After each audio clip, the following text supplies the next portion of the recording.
अस्सलाम वालेकुम nursery class के प्यारे प्यारे बच्चों, आज हम फिर से पढ़ेंगे लाम। क्या पढ़ेंगे हम? लाम। लामला लड्डू, लामला लड्डू। लड्डू सब बच्चे शौक से खाते हैं ना। मैं आज आपको लड्डू बनाना भी सिखाऊंगी। लामला लट्टू, लट्टू के साथ सब खेलते हैं ना। लामला लड्डू, लामला लट्टू।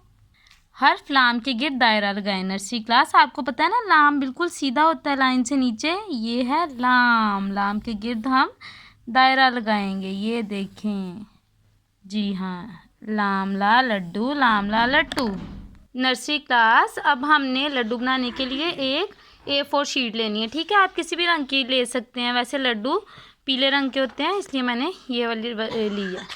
नर्सरी क्लास, आपने इस तरह से A4 शीट को गोल कर लेना है। ये देखें, ये बन गया लामला लड्डू। ये देखें, लामला लड्डू। अल्लाह हाफिज़।